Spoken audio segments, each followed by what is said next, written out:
Hello, hello, hello, sellers. It's Kathy, and I love to be selling on eBay. Come on in. Come on in. This is such a good thing to talk about, and I'm so glad you're going to be joining me because what I need to talk to you about is that you need to hear this, and you need to hear this right now. You need to hear this right now because I'm hearing way too much of this. It's absolute nonsense, and it's time to put a stop to it.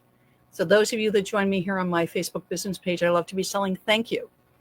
And you know me, I'm a straight shooter. And those of you that listen on my YouTube, Kathy Terrell, I love to be selling. Thank you. And those that are on my podcast that downloaded, thank you. I appreciate it. Kathy Terrell, I love to be selling. So first off, what I hear, and I'm hearing this a lot, is people that complain and complain and complain and warn and warn and warn. Excuse me about the siren in the background. I'm in New York City. And they just hear over and over and over again. And they'll say this to new sellers and more experienced sellers, but I hear it a lot to the new sellers.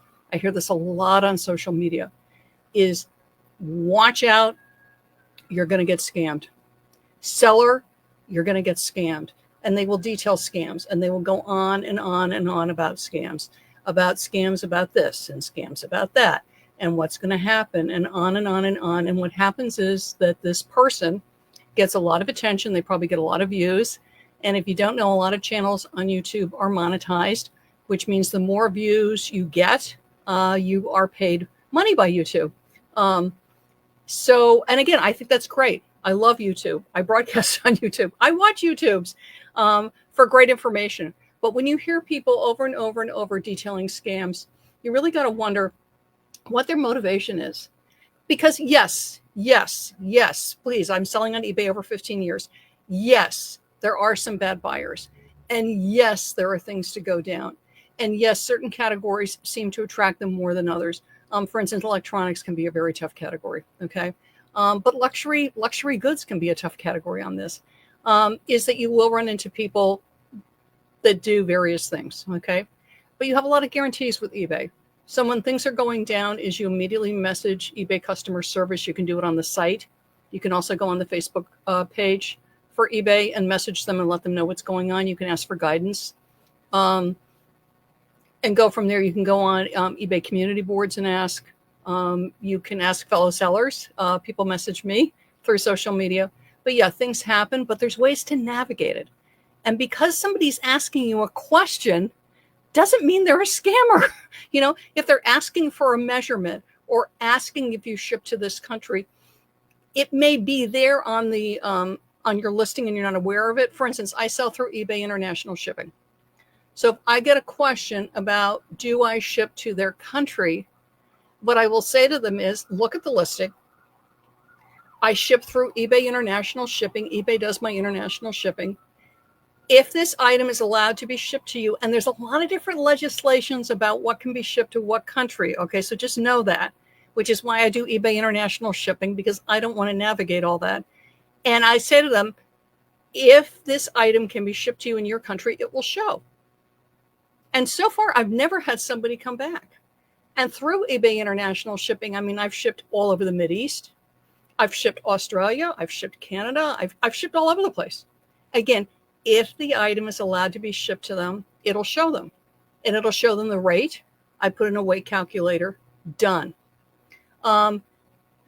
Customers doing things like bait and switch. So for instance, thankfully this happened years ago. Somebody bought a brand new with tags dress and opened a return, sent it back to me. It was brand new with tags. It came back, the tag was off, and there was enormous damage to the dress. I mean, enormous. I had pictures of the dress that I shipped to the person, and I had pictures of the condition it was in when it came back. I did not message the customer calling them names, right? I messaged eBay immediately with the pictures. And I said, this is the condition it came back to me in. I can't even resell it. It is so badly damaged. So for instance, if it's something new with tags and it comes back and it's in great shape, but the tag is cut off, so it's no longer new with tags, then I take a look at giving them a partial refund because it's not in the same condition that I sold it in. Okay, so take a look at that. But this was really, really, really damaged. And so I reached out to customer service and worked out with them what could be done because the item came back. It wasn't in the original condition. And as a seller, I have protections, okay? Just like the buyer has protections. Now, the problem with returns, just to give you a heads up, if you don't take returns, and some sellers don't, I get it, I do. I take returns on everything. But on things where I know there's a higher chance for it to come back to me, like with clothing, and that's because of fit, the buyer pays the return. I don't do free returns on clothing, not at all. I do free returns on categories that are things like collectibles that I never get returns in. But on clothing, sure. But people will say, it's not as described, yada, yada, yada, because they don't want to pay the return shipping. That's what it's about. And then when you get it back, again, you reach out to customer service, you say it exactly was as described. And typically what they'll say to you is they want you to pay for the return shipping, even though they're scamming the system, that it's part of doing business. Typically, I will suck it up. And then what I'll do is I'll block the buyer, report the buyer. Because thankfully, it doesn't happen that often, maybe a couple times a year. So maybe I'm out, $40, $50 for the year and I can absorb it. Okay. That's what you have to look at is the majority of buyers are good. You will get some stinkers. The majority are good. If you are a newer seller, what I do encourage you to do is don't start by listing the most expensive thing, luxury thing, listing a high-end designer thing. You're going to want to start by listing more moderate price things, building up some credibility and feedback, and then going to a higher ticket item. Okay. I just find it works better when you do that. Okay. But the people that say that everybody's a scammer, everybody's out to get you, and they're just putting fear in you, don't do that. What you do is you list things, you describe them to the best of your ability. And that's important. If there's a flaw or a mark or anything, call it out. Put imperfect or stained or chipped in the title so they know, okay? In your pictures, do a close-up on whatever's out. I was buying a shirt for my husband the other day, right? And it was great. The seller put button missing in the title. They showed a picture. In the pics, I could see where it was because that way you decide, if it's low, low, low below the waist and you really love the shirt or it's a great deal on a shirt, you might go for it because the button's below the waist, right? For hubby wants all the buttons in place. I'm not a super sewer. I'm not going to replace the buttons. So that's not going to work for me. But for somebody else, this might be the deal of the century. Again, because the button's way down, doesn't really matter if they're cool about it.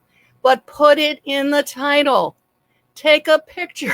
Make sure that you see the stain, the chip, the crack, the missing button, whatever it is.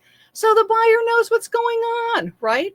And I also put it in the description. I'll say, look at picture 4, see the missing button, see the small stain, chip, or crack, or whatever it is, okay? Call it out. So that way you have happy buyers. People want to be happy with what they're buying. They don't want to scam. They don't want to do it. They want to be happy. They want to like the leggings, the bric-a-brac, the lamp, the hat, the bracelet, the Under Armour shirt, the pair of sneakers. They want to like it. So call it out, measure it, talk about it.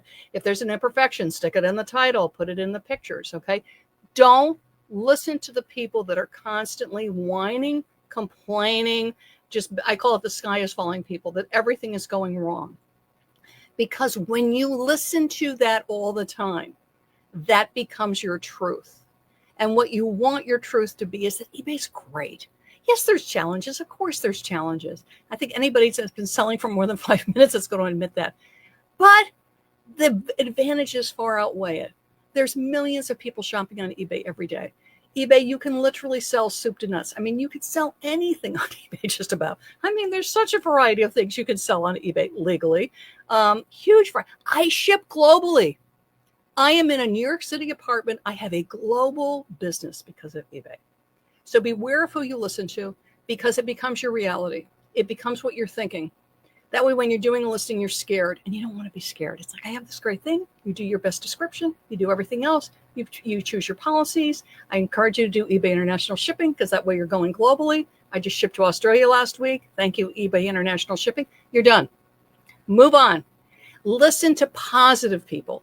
Listen to encouraging people. Yes, truth tellers. This is not about, you know what I mean? No, there's stuff that's, I have this return and how do I deal with it? This customer's a bit of a challenge.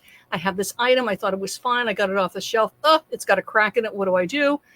How do I message my buyer and let them know it's not exactly what they think? Do they still want it? Yada, yada, yada. But it's your business. You can do this. You list. You have a wonderful business from wherever you are in the United States or the world. I mean, this is incredible that we can do this with eBay. eBay's changed so much over the years. I mean, I was talking to some staff for my seller friends. Do you remember the days when we got cash in the mail and money orders? Yes, it used to happen way before managed payments. So beware, beware, beware who you're listening to. Okay. Anything can be dealt with. Yes, things can be really challenging. Yes, some things really stink, but thankfully it is the minority.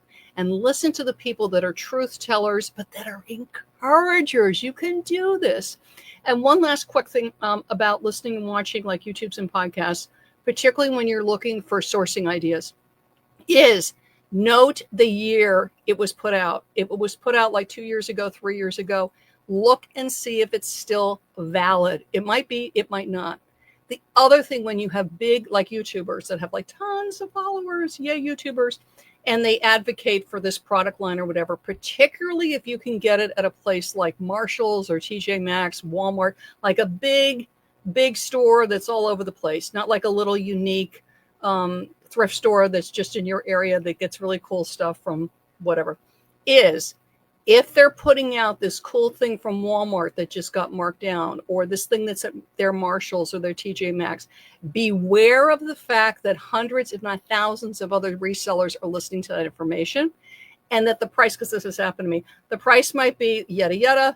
The price now on eBay is $80 and you can get it for $3, right? So you run out, you go to your local Marshalls or TJ Maxx, you're loading up on this stuff and you get it listed. Guess what? A week later, the price drops because there's so many other sellers that are doing the same thing. So YouTubers, watch the date. If it's something that a big influencer, YouTuber or whatever is advocating for, it's not don't get it, but make sure the margin is big enough, like 40%, 50%, if not better, that even if the price drops a bit, you're still going to make your money. Okay. So that's my advice to you. But please, please, please, please, please, please, please, don't just listen to the people that are constantly, everything is a train wreck. Everything is a problem, like another scammer. Yes, there are scammers out there and you can focus on that all day long. For what profit? Be aware. Know what the policies are to protect you. Yes, you're going to run into it. Yes, there's some things that stink as far as doing refunds and stuff, but the good far outweighs the bad. Otherwise, you wouldn't have the hundreds of thousands of sellers that are rocking and rolling it on eBay. And speaking of ebb and flow and things that change, summertime can get a little bit slow, but there are absolutely strategies that you can put into place that are going to help you to absolutely rock it for your summer sales. I work with sellers all day long in my wonderful membership group, I Love to Be Selling. Also in my group coaching program, Inner Circle. And let me just assure you, with putting things into place, you can absolutely rock your summer sales. It's about your focus. It's about what you're sourcing. And it's about, if prices get a little soft, maybe do a little bit of tweaking. But I've got top 10 tips to ignite your eBay summer sales. It's free. Hop on over to my website and grab it. Hi, Debbie. I've been selling for 21 years and I've only been scammed once. Good for you, Debbie. That's good to hear. I called eBay. It was handled. I moved on. I did panic. It is a little panicky. And again, fall for some of the fear tactics, but I found your channel and I got real tips. Debbie, you're a sweetheart. Thank you so much. Yes. Stuff happens. Anybody who says it doesn't, I'm like, please, I'm going to come hang out with you for a while. It happens. It's how you deal with it. There's a wonderful Bible verse. Shake the dust off your feet and you move on. Now, something's hurt. I've been there. It's like a stab in the heart. You're like, this is awful. But you know what? You do your best. You shake the dust off your feet and move on. Grab these top 10 tips to ignite your eBay summer sales. Enjoy. I'm Kathy, and I love to be selling on eBay. Bye-bye, everybody.